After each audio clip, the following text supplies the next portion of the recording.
Okay, so my experiment with putting the orange slices underneath the plants that are getting eaten alive by the pill bugs or roly-polies, whichever name you call them.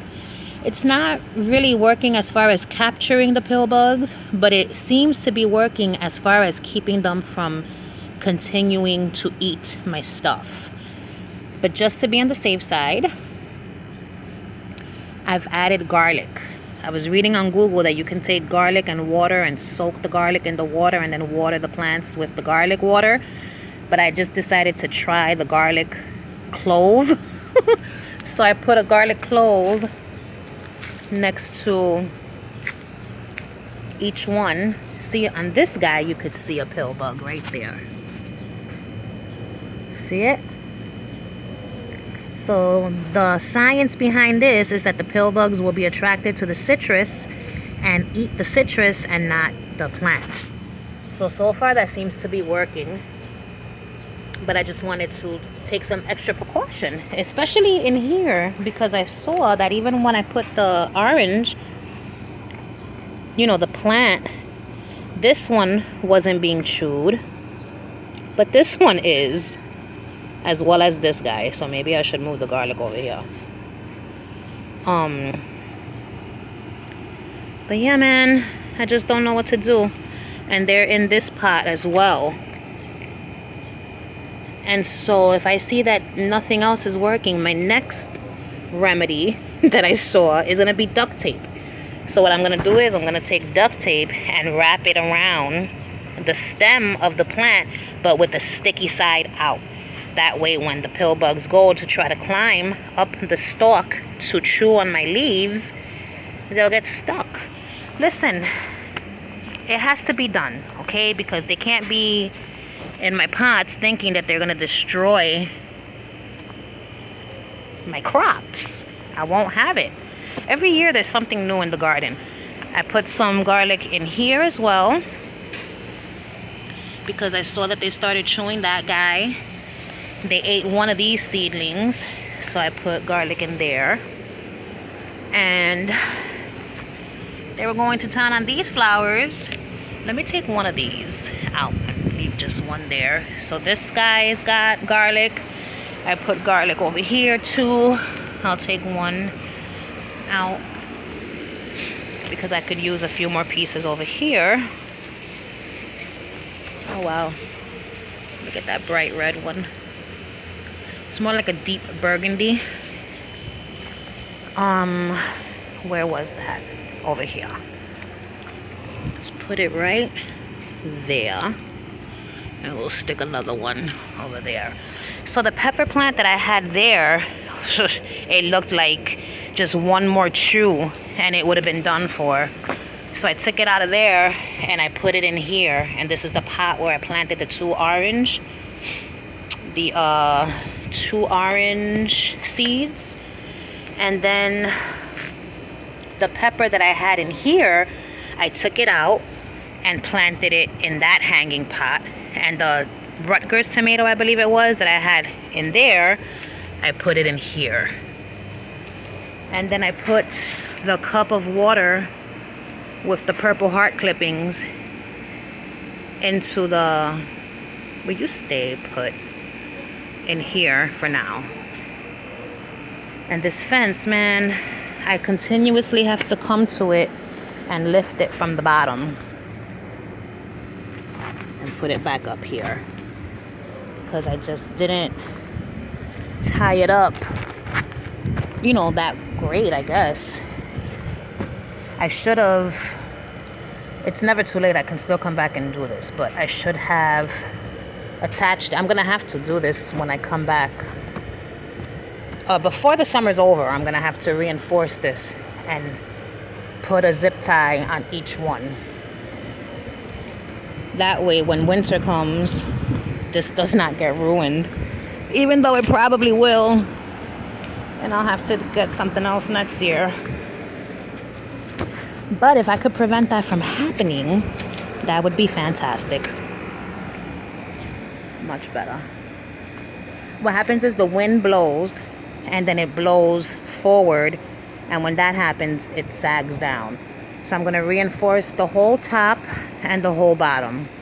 I've yet to make the sign that says Boo Boo's Magical Garden, but I will. And I never spoke about it, but I moved this bag that was over there. I moved it here, but I put it this way instead. But it's not going to stay that way, and I'm going to tell you why. Because more bags are coming. So this bag, I'm going to move it, you know, the long way. Instead of having it vertically, I'm going to have it horizontally. What in the hee-haw? Oh, this ripped. I was wondering, why do I see the price tag? So instead of having it this way, I'm going to move it that way, right? And it'll be like that. And then I'm going to put another bag coming this way. And then probably one right in the middle. So I need more bags. That's the bottom line. Look at all of this stuff that I have. I've got 3 tomatoes, 2 okras, broccoli, some type of cucumber. I think this is the cucumber. This is the broccoli. I believe those are the cucumbers. This is the spaghetti squash. And this right here, I hope it makes it. This was the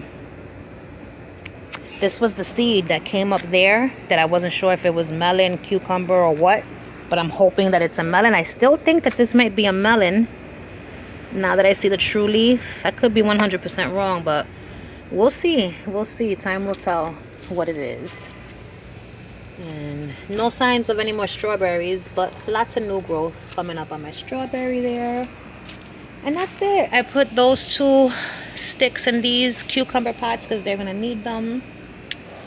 These little wind chimes that I got from the dollar store for $1.49. They just, you know, become entangled. I lost the chime. It blew off with the wind. You know, what do you want for $1.49, right? And I don't know what happened to the other chime. They kept falling off, and I was finding them in the pots. And so there's one chime that blew, and heaven only knows where it is, because I don't. The milkweed. I think I might leave the milkweed instead of plucking it off. I don't know. How beautiful. So this building, I think, was sold, which is why the basement door stays open. And they've been doing work. And I'm hoping that whoever moves here doesn't decide to do anything back here. Except for chop this maybe twice a year like the previous owners did. Because if they do, then all the milkweed is going to be gone. And this is like what the monarch butterflies need in order to survive and multiply, continue multiplying. Oh, look at that. Make a wish.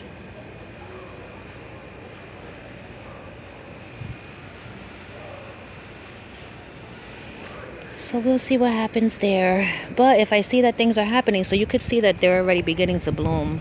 You could see the flowers to be the buds in here. I'm going to take seed pods this year, as many as I can, because I was reading an article about how even though they like bring aphids and stuff, them having the aphids means that, oh look, oh no, means that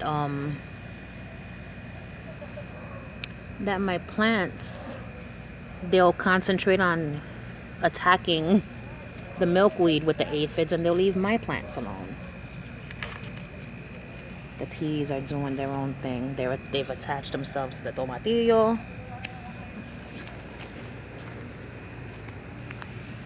which is okay. And a lot of them are falling off. They're not making it, and I have a feeling that they might need to be closer together. Oh boy. I might end up taking that guy out and putting it in here. As a matter of fact, I'm gonna do that right now. Let me go get a tool. All right, so what I did was I took the little one that was in that pot that was there, and I put it together with this one in the 5-gallon container. And I moved this one, which was over here, right in the middle. So I think now they should be close enough together, I hope. And that pot is empty for now. Maybe I'll put my dill in there. You know what? Yes, that's what I'll do. I'll stick my dill in there and then bring that pot. You know, I don't know. I'll just leave it there. I don't have to move it. I don't have to overcomplicate things, all right? I could leave it there. I don't think it's big enough yet. Look at these. These are definitely tomatoes. So we got 1, 2, 3, 4. 4 more volunteer tomatoes. Jeez Louise. And I don't feel right about just tossing volunteer plants because they had the will to live. So I must help them do so. Damn it. So yeah, those 2 sticks there, those are broomsticks. Broomsticks that broke off, or mop sticks. And you know, sticks are expensive. Like these bamboo sticks, I mean, they weren't expensive. They were $2.50, right? But let's say I wanted to buy one for every single pot. The more you buy, the more expensive it becomes. So if you could take items such as broomsticks and recycle them and use them in your garden, I don't see why not. Now, I will say this. Do I like the colors? Absolutely not. It would be nicer if they were different colors. But you know what? Once the plants start growing on them, it'll be fine. It'll be fine. And then maybe in the future I can, you know, paint them from a certain level up. And not whatever part's going to be in the dirt, but the top part, you know. What's going on over here? Look how nice this is. Oh, look at that. Different color blooms on one flower stalk. We've got like a darker purple. Let me take off the flash so you could see the real color of this. Hold on. Okay. That's better. So you see like you have the darker pink and then the lighter pinks, and then you have the white with the lavender in the center. So beautiful.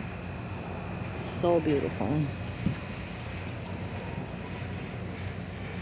I love the little designs on the inside. It's amazing.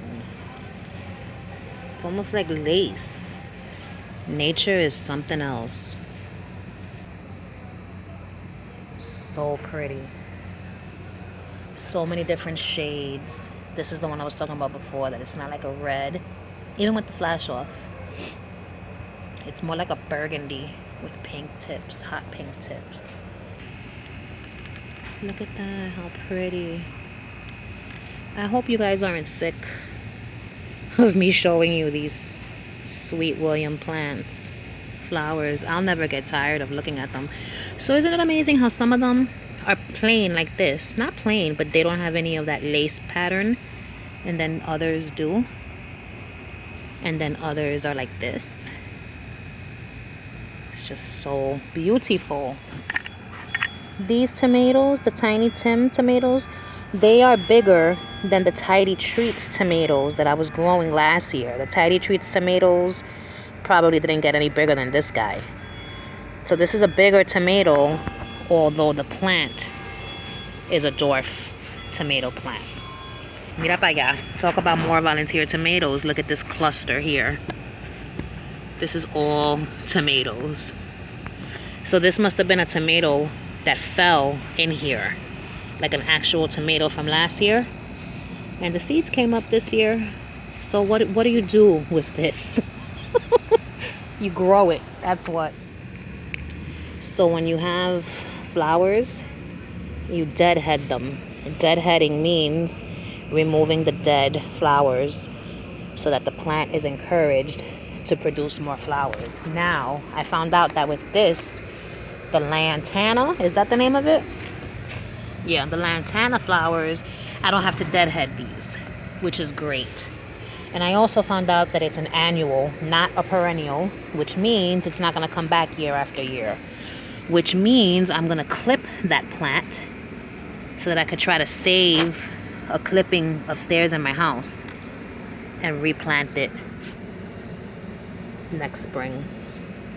Something bit me. The mosquitoes have arrived in the yard. Let me come over here and get a little bit of lemon balm and mint to put in my ginger ale. I love the sound of clipping this. Ready? What kind of mint do I want? They're eating my pineapple sage. Look at that. Fuck. Yo, when I tell you, it is going to be war this year. I want peppermint. That's not peppermint, that's spearmint. That I think is the citrus mint. That's, I don't know. What are you? This is the eau de parfum mint.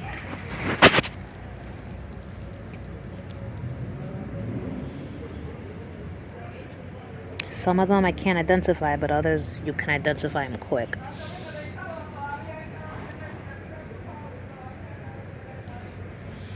I think I'll do. What are you? Yep, peppermint. This is the mint that I want.